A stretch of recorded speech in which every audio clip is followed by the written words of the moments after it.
네,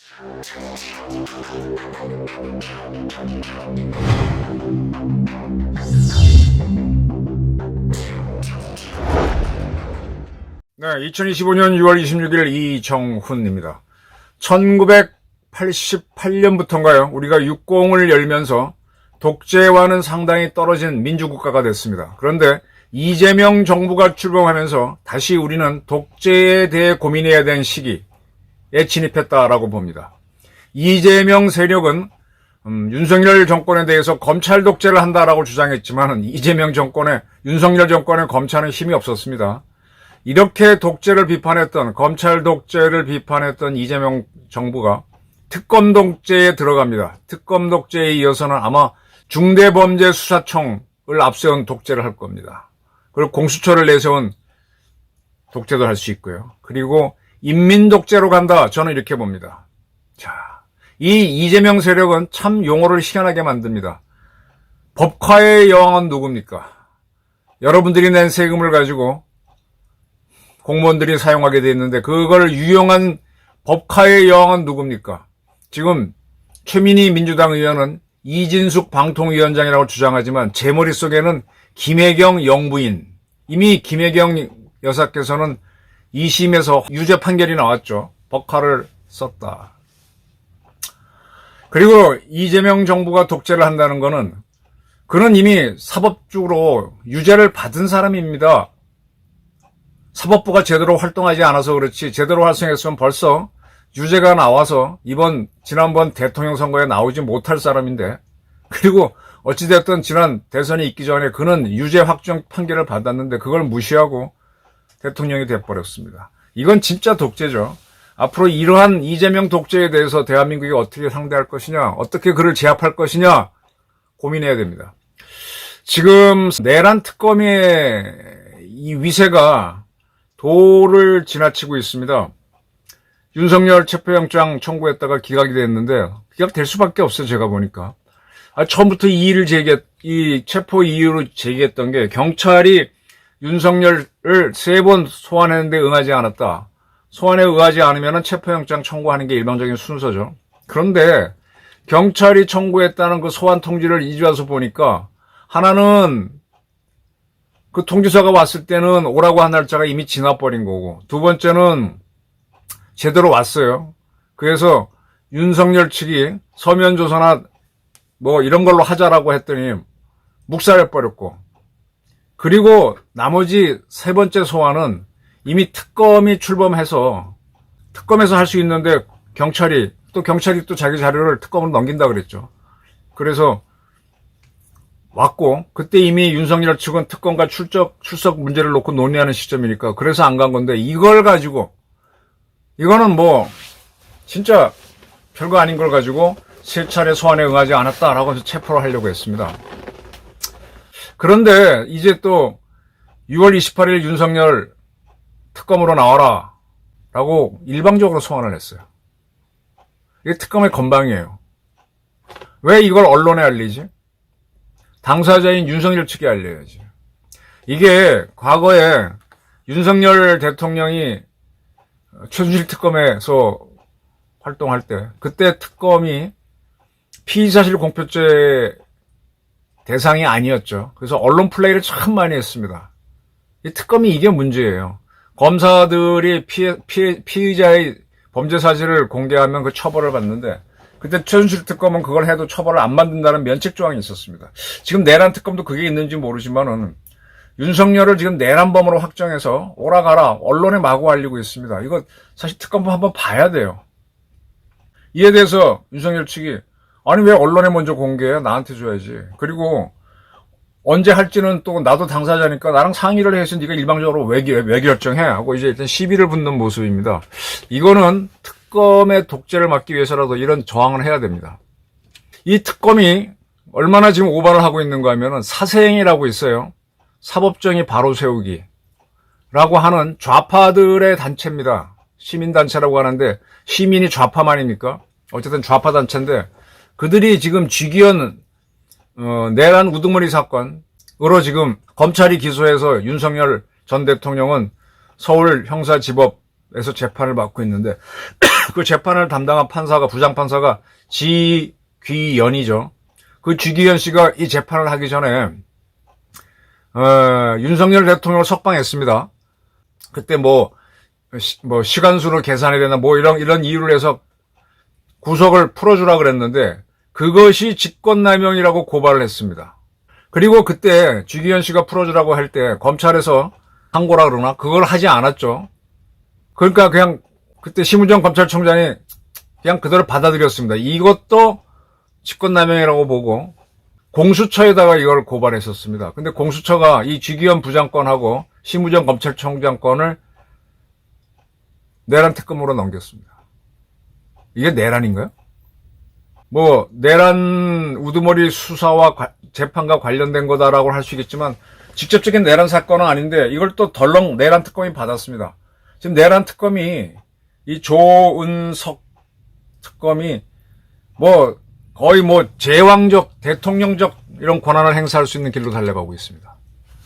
이 특검으로 보수 세력을 휘어잡은 다음에 이재명 맘대로 하겠다는 거죠. 오늘 이재명 대통령이 국회에서 추경을 해달라는 연설을 했습니다. 추경 내세우면 통과됩니다. 무조건 통과돼요. 아니 윤석열 정부가 예산 달라는 건 다 제로화 해버리고 자기는 경제 일으켜야 된다고 추경 달라고 하면 참 뭐가 앞뒤가 안 맞잖아요. 남이 하는 건 배가 아프니까 깎아버리고 자기는 해야 되니까 잘 해달라고 이제 폼 잡고 인사를 합니다. 이건 그럴 수 있지만 이걸 하기 위한 독재를 특검을 내세워서 하고 있습니다. 그리고 지금 검찰청을 공소청으로 없애고 중수청, 중대범죄수사청을 만든다는 건데 이 중수청은 과거에 대검중앙수사부, 서울중앙지검 등에 있었던 특수부 가장 강력한 사정기관 둘을 합쳐서 중수청에 모으고 그 다음에 경찰청에도 특수수사대가 있었죠. 안국통팀이라고 하는 내자동팀인가? 헷갈린다. 그 대통령 하명 사건을 수사하는 가장 강력한 수사팀을 여기에 합쳐가지고 여기에 있는 검사는 수사를 지휘하지 기소는 하지 않죠. 그래서 수사관이라는 새빨간 거짓말 하지만 수사관이나 수사관도 똑같이 그래서 사상 유례 없는 강력한 수사기관을 만들어서 꼼짝 못하게 하고 그리고 공수처가 공무원 꼼짝 못하게 하면서 독재하겠다는 게 이재명 정부의 구상이잖아요. 검찰 독재를 막겠다고 하면서 특검 독재를 하다가 그걸 상설하기 위해서 중수청 독재, 공수처 독재를 하는 겁니다.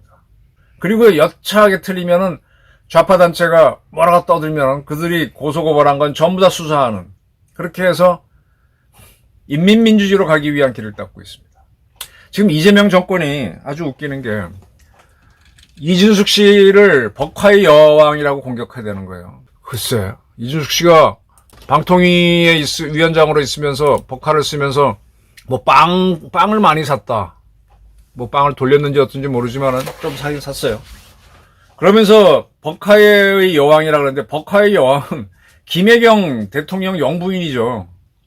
지금 김혜경 씨가 문제예요. 문제인데 그걸 덮기 위해서 이준숙을 법화의 여왕으로 만들겠는 게 최민희 의원. 계속 뒤집는 겁니다. 그리고 지금